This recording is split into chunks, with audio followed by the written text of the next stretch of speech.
Advocate Rinesh എടത്താടനാണ്. അഡ്വക്കേറ്റായിട്ട് enrol ചെയ്തതിന് ശേഷം ആദ്യം ചെയ്യുന്ന വീഡിയോ ആണ്. അപ്പോൾ ഞാൻ വിചാരിച്ചു ഏകദേശം ഒരു മാസമായി അഡ്വക്കേറ്റായിട്ട് എൻറോൾ ചെയ്തു. പ്രാക്ടിക്കൽ കേസുകളായിട്ട് കുറച്ച് കാര്യങ്ങളൊക്കെ വന്നിട്ടുണ്ട്. അപ്പോൾ നിങ്ങളുമായിട്ട് കുറച്ച് കാര്യങ്ങൾ പങ്കുവയ്ക്കാമെന്നുള്ള രീതിയിലാണ് ഇന്ന് വീഡിയോ വന്നത്. ആദ്യമായിട്ട് നിങ്ങൾക്ക് എല്ലാവർക്കും എൻ്റെ വളരെയധികം നന്ദി. കാരണം നിങ്ങൾ തന്ന ഒരുപാട് സപ്പോർട്ടുകളുണ്ട്, ഒരുപാട് നല്ല വാക്കുകൾ, നല്ല സപ്പോർട്ടുകൾ കൊണ്ടാണ് എനിക്ക് വിജയകരമായിട്ട് LLB പൂർത്തിയാക്കാനും അതുപോലെ തന്നെ അഡ്വക്കേറ്റായിട്ട് എൻറോൾ ചെയ്യാനും സാധിച്ചത്. എല്ലാവരും ഇത് സപ്പോർട്ട് ചെയ്ത എല്ലാവർക്കും എല്ലാ ഫോളോവേഴ്സിനും എല്ലാവർക്കും നന്ദി. ഒരിക്കലും പറഞ്ഞാൽ തീരില്ല, പക്ഷെ എല്ലാവർക്കും നന്ദി. അപ്പോൾ ഞാൻ ഉദ്ദേശിക്കുന്നത് സമൂഹത്തിൽ എന്തെങ്കിലും ഒരു മാറ്റം വരുത്തുക എന്നുള്ള ഉദ്ദേശമാണ് എൻ്റെ പ്രഥമമായ ലക്ഷ്യം.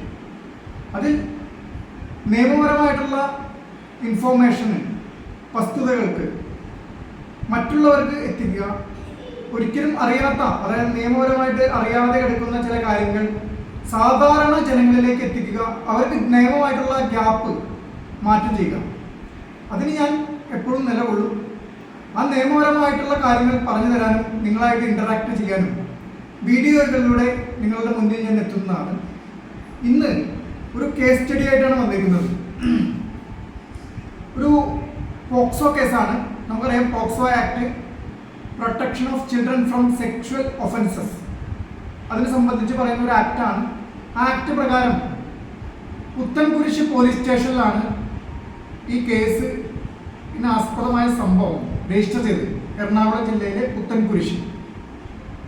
ഇതിലെ പ്രത്യേകത, നമുക്കറിയാം പോക്സോ കേസുകളിലെ വിക്ടിമിന്റെ പേരുകൾ വെളിപ്പെടുത്താൻ പാടില്ല. നമുക്കറിയാം സുപ്രീം കോടതിയിലെ വിധിന്യായ പ്രകാരം അതിജീവിത എന്നാണ് നമ്മൾ സാധാരണയായിട്ട് വിക്ടിമിന് നമ്മൾ പറയാറ്. അതുപോലെ തന്നെ ഇതിന്റെ അക്യൂസ്ഡ് എന്ന് പറഞ്ഞ ആള് ബീഹാറിലെ ഒരു സ്വദേശിയാണ്. പക്ഷേ ഈ ബീഹാറിലെ സ്വദേശി വർക്ക് ചെയ്യുന്നത് വിജയവാഡയിലാണ്.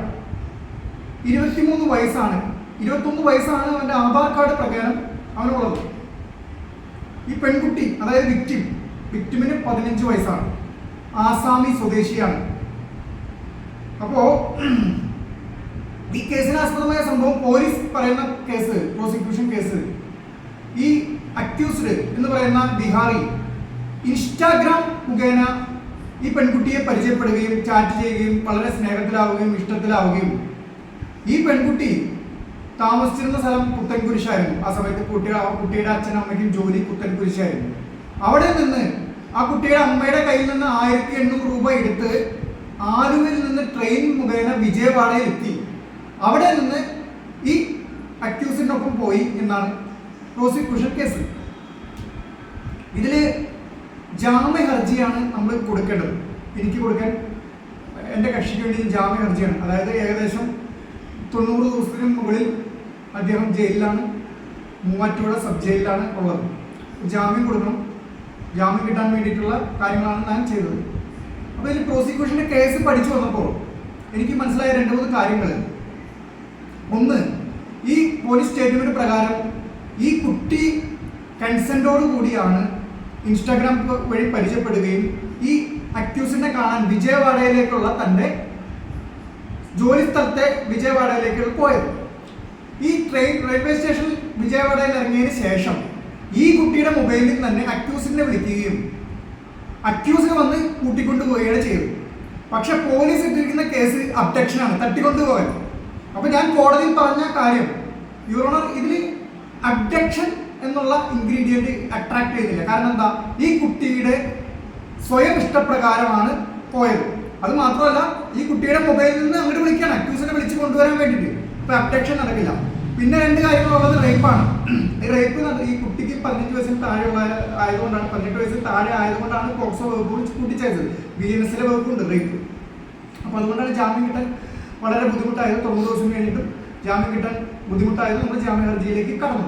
അപ്പോൾ ഈ 2 കാര്യങ്ങൾ എനിക്ക് മനസ്സിലായി. ഒന്ന്, പ്രോസിക്യൂഷൻ കേസിൽ അബ്ഡക്ഷൻ എന്നുള്ള ഇൻഗ്രീഡിയന്റ് അട്രാക്ട് ചെയ്യുക. 2, ഇത് നടക്കുന്ന സ്ഥലം വിജയവാഡയിലാണ്. അപ്പോൾ വിജയവാഡയിലാണ് ഈ പോലീസ് കേസ് രജിസ്റ്റർ ചെയ്യേണ്ടത്. പക്ഷേ ചെയ്തത് എവിടെയാണ്? പുത്തൻകുരിശിൽ. അപ്പോൾ പ്രോസിക്യൂഷനോട് ജഡ്ജി ചോദിച്ചു, എന്താണ് ഇതിന്റെ ജൂറിസ്ഡിക്ഷൻ ശരിയല്ലല്ലോ, വിജയവാഡയിലല്ലേ സംഭവം നടന്നത്. അപ്പോൾ പറഞ്ഞു IG പറഞ്ഞിട്ടാണ് കേസ് എടുത്തത്. അപ്പോൾ അവിടെ പോയി. അതായത് നമ്മൾ കാര്യം, ഒരു കുറ്റകൃത്യം നടക്കുന്നത് എവിടെയാണ്? ഇപ്പോൾ എറണാകുളത്താണ്, ആലുവയിലാണെങ്കിൽ ആലുവയിലാണ് കേസ് രജിസ്റ്റർ ചെയ്യേണ്ടത്. അല്ലാതെ പോയിട്ട് വേറൊരു സ്റ്റേറ്റിൽ പോയി ചെയ്തിട്ട് കാര്യമുണ്ടോ? ഇല്ല.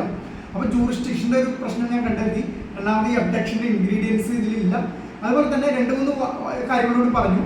അതിൽ ഒന്നാമത്തെ ഞാൻ വാദം ഉന്നയിച്ചത്, bail is the rule, jail is the exception. അതായത് എല്ലാ കേസുകളിലും, സുപ്രീം കോടതിയിലെ മെയിൻ കേസുകളിലും ബെയിലിന്റെ മെയിൻ ജൂറിസ്പ്രുഡൻസ് എന്ന് പറഞ്ഞാൽ ബെയിൽ ഈസ് ദ റൂൾ, ബെയിലാണ് rule, jail is the exception, exception മാത്രമാണ് ജയിൽ. അപ്പോൾ ഒരാൾ ട്രയലിന്, അതായത് നമ്മളൊരു കാര്യം കൂടി ചിന്തിക്കുക, ഒരാൾ അക്യൂസ്ഡ് ആണ്, അയാൾ കുറ്റക്കാരനാവുന്നവരെ അയാൾ അക്യൂസ്ഡ് മാത്രമാണ്, അയാൾ കുറ്റാരോപിതൻ മാത്രമാണ്.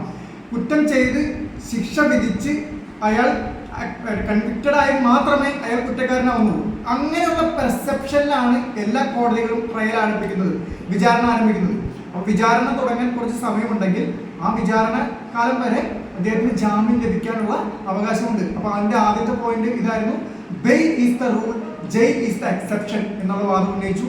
രണ്ടാമത്തത് ഞാൻ പറഞ്ഞു, കസ്റ്റഡി എല്ലാം കഴിഞ്ഞു, പോലീസിന്റെ ഇൻവെസ്റ്റിഗേഷൻ ഓവറായി, റിപ്പോർട്ട് സമർപ്പിച്ചു.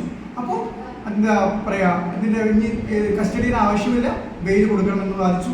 മൂന്നാമത്, ഇയാൾ ബീഹാറി സ്വദേശിയാണ്, ഇയാൾ ഇനി തെളിവ് സമർപ്പിക്കാൻ ഒന്നും പോണില്ല, അപ്പോൾ അദ്ദേഹത്തിന് ജാമ്യം കൊടുക്കേണ്ട ആവശ്യകതയുണ്ടെന്ന് പറഞ്ഞു.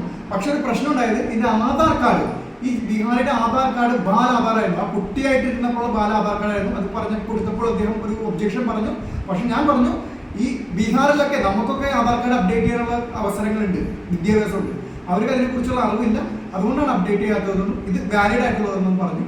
അപ്പോൾ ഈ കേസിനെ സംബന്ധിച്ച് ജാമ്യം കിട്ടി, അവസാനം ജാമ്യം കിട്ടി. അപ്പോൾ ഈ കേസിനെ സംബന്ധിച്ച് ഞാൻ പറയാണ്, ഇതിൽ പ്രോസിക്യൂഷന്റെ ഭാഗത്ത് തന്നെ വലിയ തെറ്റ് സംഭവിച്ചു.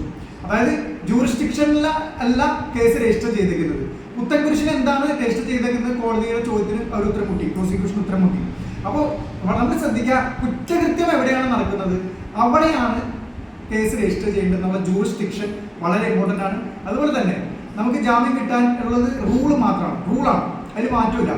ഒരു സുപ്രീം കോടതിയിൽ ഒരു വിധിന്യായത്തിൽ തന്നെ പറഞ്ഞിട്ടുണ്ട്, എത്ര വലിയ കേസായിക്കോട്ടെ, വലിയ കാര്യങ്ങളായിക്കോട്ടെ, പക്ഷെ bail is the rule, jail is the exception എന്നുള്ള പ്രിൻസിപ്പിളാണ് ഞാൻ ഈ കേസിൽ ജാമ്യം കിട്ടാൻ വേണ്ടി ആർഗ്യുമെൻ്റായിട്ട് ഉന്നയിച്ചത്.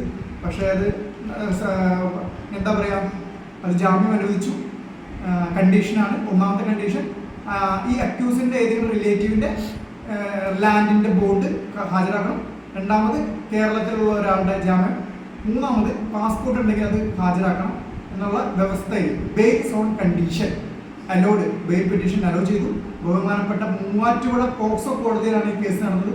എനിക്ക് വളരെയധികം പഠിക്കാൻ പറ്റിയൊരു കേസാണ്, വളരെയധികം അതിനെക്കുറിച്ച് പഠിക്കാൻ സാധിച്ചു. ഒരുപാട് കാര്യങ്ങൾ പോക്സോ വകുപ്പിനെ കുറിച്ചും ബെയിലിൻ്റെ ചില ജൂറിസ്പ്രുഡൻസിനെ കുറിച്ചൊക്കെ പഠിക്കാൻ സാധിച്ചു. അപ്പോൾ ഇനിയും അടുത്ത അറിവുകളായിട്ട് ഞാൻ വീണ്ടും വരും. അതുവരെ എല്ലാവർക്കും നന്ദി, നമസ്കാരം, താങ്ക് യു.